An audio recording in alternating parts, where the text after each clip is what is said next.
रविंद्र, कितनी संभावना है कि आखिरी सत्र हो 17वीं विधानसभा लोकसभा का?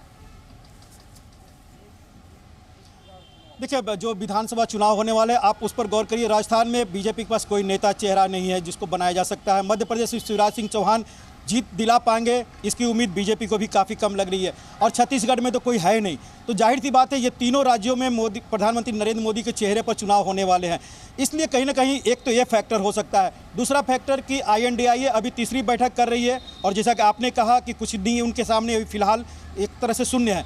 ऐसे में उनको और ज़्यादा समय न मिले, क्योंकि 6-7 महीने बाद लोकसभा के चुनाव होंगे। ऐसे में उनके पास काफ़ी समय होगा और 450 सीटों का जो लक्ष्य रखा कि एक ही उम्मीदवार होंगे, उसको कहीं ना कहीं एक तरह से पार्टी कहा जाए, के शर्मा बेहतर बताएंगे कि उस पर पलीता न लगाने की कोशिश भी ये कर सकते हैं। और प्रधानमंत्री नरेंद्र मोदी का रेटिंग जो सर्वे आते हैं, आपने देखा कि नेशनल स्तर पर या फिर इंटरनेशनल स्तर पर अलग अलग एजेंसियों से, उसमें कहीं ना कहीं विपक्षी दलों से कहीं आगे दिखाई दे रहा है, परसेंटेज वाइज भी और लोकप्रियता के। तो ये कई ऐसे फैक्टर हैं जिस पर लग रहा है कि ये आखिरी सत्र होगा और प्रधानमंत्री नरेंद्र मोदी 22 सितंबर को एक लंबा चौड़ा भाषण देंगे लोकसभा में और देश को एक तरह से संबोधित करते हुए कि 9.5 साल में उन्होंने क्या उपलब्धियां हासिल की है, देश की जनता को क्या दिया है और अगले 5 साल का रोड मैप क्या होगा। क्योंकि लगातार वो कह रहे हैं कि जो तीसरा टर्म होगा, तीसरी अर्थव्यवस्था बनेगी। तो आप देखिए कि कहीं भी प्रधानमंत्री नरेंद्र मोदी शाइनिंग इंडिया की बात नहीं करते हैं, अमित शाह नहीं करते, बल्कि गांव, गरीब और महिलाओं की बात किया जाता है और किसानों की बात की जाती है। तो ये पिछले 9 साल से ये जताने की कोशिश की गई थी, जो 2004 की गलतियां रही है वो हम दोहराएंगे नहीं। और दूसरी बात दीपक जी, आप अच्छी तरह जानते हैं कि 2004 में एक बड़ा फैक्टर ये भी था कि 180 लगभग जो सांसद थे उसमें अधिकतर को टिकट दिया गया था, 90 के करीब सांसद हार गए थे, क्योंकि उस समय तक बड़े बड़े नेताओं की ये हिम्मत नहीं हुई कि सांसदों को टिकट काटा जाए और 50 नए उम्मीदवार जीते थे। तो इस बार ऐसा नहीं होगा, क्योंकि मोदी शाह का जोड़ी आप जानते हैं कि किस बेदर्दी से कैंची चलाते हैं। जिनके खिलाफ एंटी इनकम्बेंसी है क्षेत्र में, उनका पत्ता साफ, यानी बड़ी संख्या में जो एंटी इनकम्बेंसी सांसदों के खिलाफ होगा, क्योंकि पार्टी का मानना है कि प्रधानमंत्री नरेंद्र मोदी या सरकार के खिलाफ वैसा माहौल नहीं है जो 2004 में दिख रहा था। तो हो सकता है अगर कोई नाराजगी होगी सांसदों के खिलाफ होगी, उनका पत्ता साफ करिए और प्रधानमंत्री नरेंद्र मोदी की सरकार की उपलब्धियां पीएम मोदी के चेहरे पर न सिर्फ विधानसभा चुनाव बल्कि लोकसभा चुनाव में ही पार पाया जाए और कई ऐसे उपलब्धियों को गिनाया जाएगा जो आप देखेंगे 22 सितंबर को। इसलिए बहुत संभावना जताई जा रही है कि आखिरी सत्र होगा, उसके बाद कैबिनेट की बैठक में 17वीं लोकसभा को भंग कर नए चुनाव की घोषणा कर दी जाएगी। ठीक है रवि, मैं आपसे समझना चाहता हूं, आज सबसे बड़ा पॉलिटिकल इवेंट तो इंडिया की बैठक था ना। ये जो एक के बाद एक खबरें गिरी हैं, उसके बाद इंडिया की बैठक तो बैकड्रॉप में चली गई। यही स्ट्रेटेजी तो नहीं है सरकार की कि एक के बाद one nation one election, UCC भी, महिला बिल भी, उसके बाद सत्र का आखिरी सत्र भी, विशेष सत्र भी, सब हो गया है कुछ घंटों के अंदर।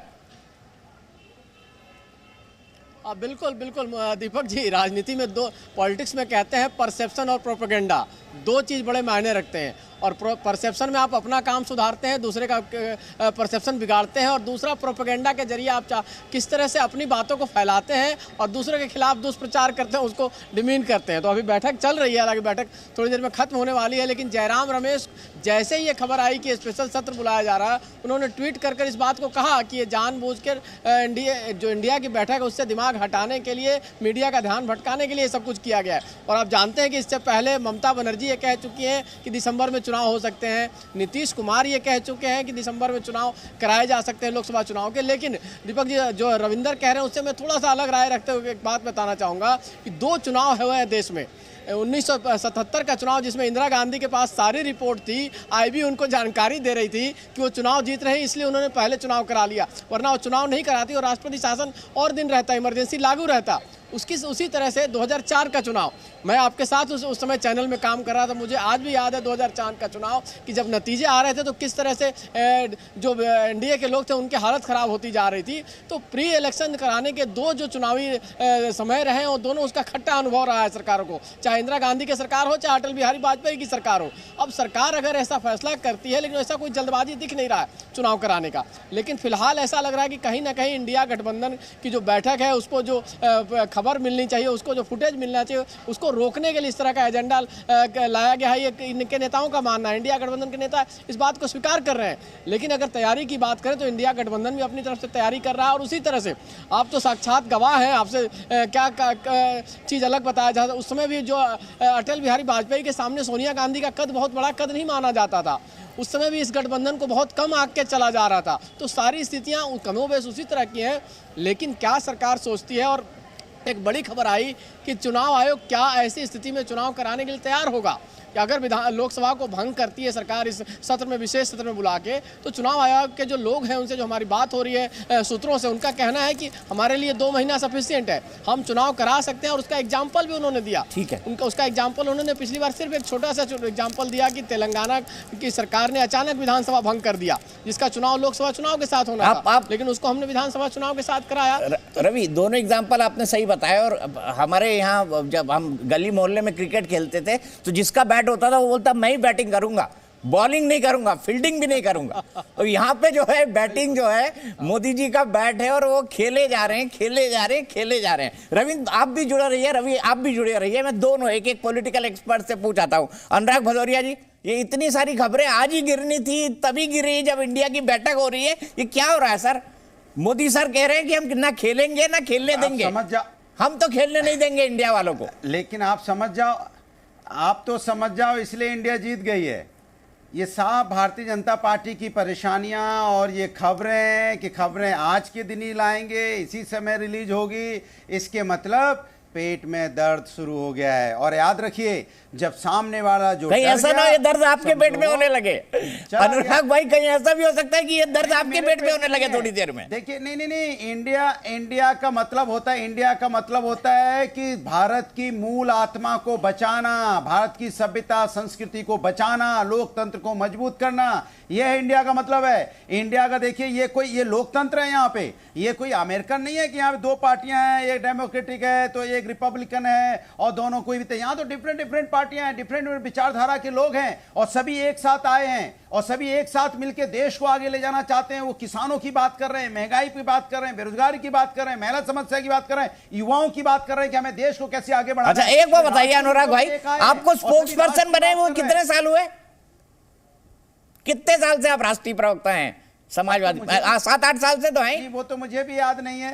अच्छा, आपको भी याद नहीं है, चलिए अच्छा है। बिल्कुल है। पर मैं बता रहा हूं, आपकी लाइन ना कभी बदलती नहीं है। सेम ही पिच पे, सेम ही विकेट, सेम ही बॉल, सेम ही शॉट, और दे दनादन। नहीं, वो इसलिए नहीं बदलेगी कि असली मुद्दा यही है जो भारतीय जनता पार्टी भटकाना चाहती है। हम मुद्दों पे रहते हैं ना, भारतीय जनता पार्टी तो चाहती है कि मुद्दों पे चर्चा ना हो। इसलिए मैंने बोला कि भारतीय जनता पार्टी का देखो, वो चाहती नहीं यहाँ पे किसी तरह से कि महंगाई दर 8% करीब इस पे चर्चा ना हो जाए, या यहाँ पे जो कंज्यूमर प्राइस इंडेक्स है 11.5% है, उस पर चर्चा ना हो जाए। अच्छा, इस पे चर्चा हो, वो चाहती नहीं इंडिया की बैठक हो रही है। अखिलेश यादव जी ने कहा था 1 नेशन 1 इलेक्शन होना चाहिए, पता है ना जी? नेता पे चर्चा हो जाए। आप तो अपने नेता के खिलाफ बोल रहे हैं। 2 सेकंड और उन्होंने पूछा, नहीं 2 सेकंड और वो पूछते इंडिया का लीडर कौन? मैं कहता हूं इंडिया के पास कितने सारे लीडर हैं, सोचिए आप। इतना बड़ा हिंदुस्तान है, लोकतंत्र में कितने लीडर? उत्तर प्रदेश से अखिलेश यादव जी आते, इतने मजबूत लीडर, वो भी प्राइम मिनिस्टर हो सकते हैं। ममता बनर्जी जी भी आती हैं, उधर से नीतीश कुमार जी भी है। सोचिए कितने बड़े लीडर हैं यहाँ पे जो देश का लीड कर सकते हैं। ये नेतृत्व है देश का। देश के पास जब ज्यादा नेतृत्व होता है तो देश सुरक्षित होता है। लेकिन बीजेपी के पास में एक ही नेता है, दूसरा नेता है ही नहीं। वो नेता विहीन हो गई है भारतीय जनता पार्टी, दूसरा नेता ही नहीं है। सोचो कितनी चिंता की बात है, कितनी बड़ी पार्टी में दूसरा नेता नहीं है। जब दूसरा नेता नहीं होता है तो वो उसको बोलते हैं कि नेतृत्व विहीन पार्टी। जहां कई नेता होते हैं इसके मतलब कोई भी पार्टी को संभाल सकता है, कोई पार्टी को लीड कर सकता है, क्योंकि सभी में क्षमता है। इसीलिए कहते हैं ना हमने, बेला, गुलाब, जूही, चंपा, चमेली, फूल अनेक, माला एक, सभी में एक साथ पिरो दिए जाते हैं, वो माला होती है। हम विभिन्न भाषाओं से आते हैं, विभिन्न धर्मों से आते हैं, विभिन्न पार्टियों से आते हैं, विभिन्न प्रदेशों से आते हैं, लेकिन हम सब एक हैं, एक जगह बैठे हैं, उसको इंडिया कहते हैं। उसी को इंडिया कहते हैं कि सब कुछ एक साथ होने के बावजूद भी हम इंडिया हैं। यही इंडिया है। मान लिया अनुराग भाई आपकी बात। एक लीडर, दूसरा कोई लीडर नहीं। सोचिए आप, ये है भारतीय जनता पार्टी। ठीक है, अब मैं केके जी, आपकी परमिशन हो केके जी से जवाब ले लूं इसका। अब वो समझेंगे नहीं इसका मतलब क्या होता है, इंडिया का मतलब क्या होता है, मूल आत्मा क्या होती है, संस्कृति संस्कार क्या है, मतलब ही नहीं होगा क्या करना। वो नेता का मतलब भी नहीं समझेंगे। अभी उनसे पूछेंगे मध्य प्रदेश में नेता कौन, तो इधर उधर देखने लगे, कहाँ किधर, बोले छत्तीसगढ़ में, छत्तीसगढ़ किधर, राजस्थान में, राजस्थान दीपक जी बोलो, राजस्थान, मैं सुनाई नहीं दे रहा। अनुराग जी को ऐसे तो ये लोग पूरा हैं, भड़ास इनकी निकाल अपनी दीजिए बात सर, आएगी, भरे सुनाई हुए नहीं होंगे देगा। दिन भर के।